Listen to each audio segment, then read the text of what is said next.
Itu Merdeka Belajar ya. This call is now being recorded.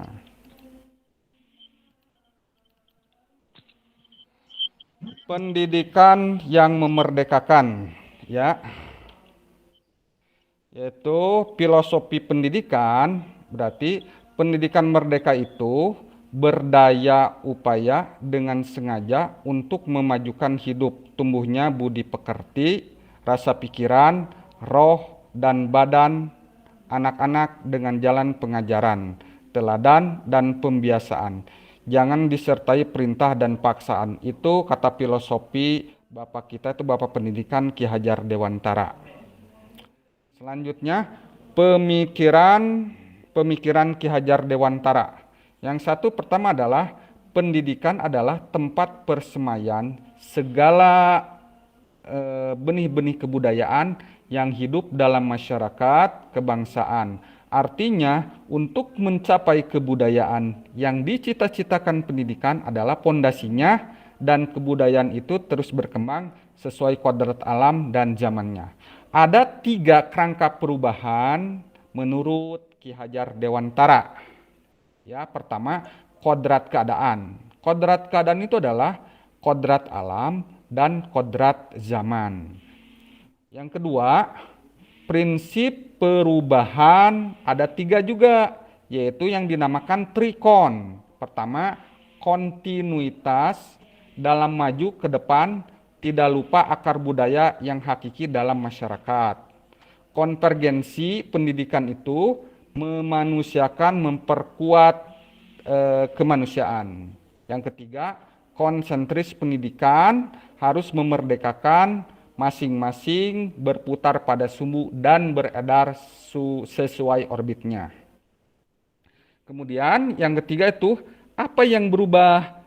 Kesempurnaan budi pekerti membawa anak pada kebijaksanaan, yaitu budi. Apa itu budi? Ada 3, cipta, rasa, dan karsa. Dan pekerti, apa itu pekerti? Pekerti itu tenaga. Ya. Selanjutnya yang kedua dulu pendidikan dan pendidik yang memandang anak dengan rasa hormat berorientasi pada anak. Seperti yang dikemukakan oleh Ki Hajar Dewantara yang merupakan asas dari taman siswa, yaitu pendidikan itu harus bebas dari segala ikatan, dengan suci hati mendekati sang anak, tidak untuk meminta sesuatu hak, namun untuk berhamba pada sang anak. Jadi dalam pendidikan berorientasi pada anak merupakan hal yang paling esensial atau paling utama bagi kita para pendidik. Selanjutnya, ada dasar-dasar pendidikan. Nomor 1, arti dan maksud pendidikan. Kata pendidikan dan pengajaran itu sering dipakai bersama-sama. Sebenarnya, gabungan kedua kata itu dapat mengerukan pengertiannya yang asli. Jadi, pengajaran itu merupakan salah satu bagian dari pendidikan. Maksudnya, pengajaran itu tidak lain adalah pendidikan dengan cara memberi ilmu atau berfaedah buat hidup anak-anak, baik lahir maupun batin. Menurut pengertian umum, pendidikan yaitu menuntun segala kodrat yang ada pada anak-anak agar mereka dapat mencapai keselamatan dan kebahagiaan yang setinggi-tingginya, baik sebagai manusia maupun sebagai anggota masyarakat. Yang kedua, tuntunan dalam hidup. Dasar jiwa yaitu keadaan jiwa asli menurut kodratnya sendiri dan belum dipengaruhi oleh keadaan di luar diri. Artinya bahwa hidup tumbuhnya anak itu terletak di luar kecakapan atau kehendak kita kaum pendidik. Yang ketiga, perlukah tuntunan pendidikan itu? Pendidikan itu berhubungan dengan kodrat keadaan dan keadaan setiap anak agar semakin baik budi pekertinya. 4. Dasar jiwa anak dan kekuasaan pendidikan. Dasar jiwa yaitu keadaan jiwa yang asli menurut kodratnya sendiri dan belum dipengaruhi oleh keadaan di luar diri. Yang kelima, tabiat yang dapat dan tidak dapat berubah, yaitu adalah watak manusia. Jadi watak manusia itu ada dua, dibagi menjadi dua. Yang pertama intelligible, intelligible yaitu bagian yang berhubungan dengan kecerdasan, angan-angan atau pikiran, serta dapat berubah menurut pengaruh pendidikan dan keadaan. Ya. Selanjutnya, tabiat yang dapat dan tidak dapat berubah. Ada dua, yaitu watak manusia menjadi yaitu yang tadi kan watak, yang kemudian itu biologis. Watak itu ya. Jadi biologis itu bagian yang berhubungan dengan dasar hidup manusia dan yang dikatakan tidak dapat berubah lagi selama hidup. Ya. Yang keenam, perlunya menguasai diri dalam pendidikan budi pekerti. Budi pekerti itu watak bulatnya jiwa manusia atau dalam bahasa asing karakter yaitu jiwa yang berasaskan hukum kebatinan.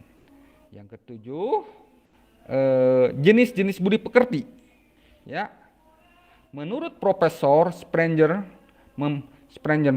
bagi budi pekerti menjadi 6 jenis, yaitu bersandar pada hasrat orang-orang, yaitu pertama kekuasaan, agama, keindahan, kegunaan, atau faedah. Dan kelima itu pengetahuan atau kenyataan, dan terakhir itu adalah menolong, mendermakan, atau mengabdi.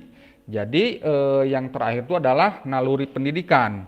Berlakunya pendidikan dari tiap orang terhadap anak-anak terbawa oleh adanya pedagogis insting, yakni keinginan dan kecakapan tiap-tiap manusia untuk mendidik anak-anaknya agar selamat dan bahagia.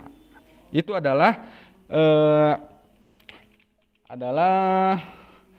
filosofi pendidikan yang ditayangkan atau yang dibacakan oleh filosofi itu, yaitu Ki Hajar Dewantara. Jadi pendidikan itu merdeka, berdaya upaya, dan sengaja untuk memajukan hidup, tumbuh budi pekerti, rasa pikiran, roh, dan badan anak dengan jalan pengajaran, teladan, pembiasaan, jangan disertai perintah dan paksaan. Itu ibu-ibu tentang filosofi pendidikan menganut pendidikan, yaitu Ki Hajar Dewantara. Jadi Ki Hajar Dewantara, ya, jadi kan ada 3 juga ya, Ingar Sosum Tulada, terus Ngangso dan Tuturi Handayani. Ya, Ibu, bentar. Ya.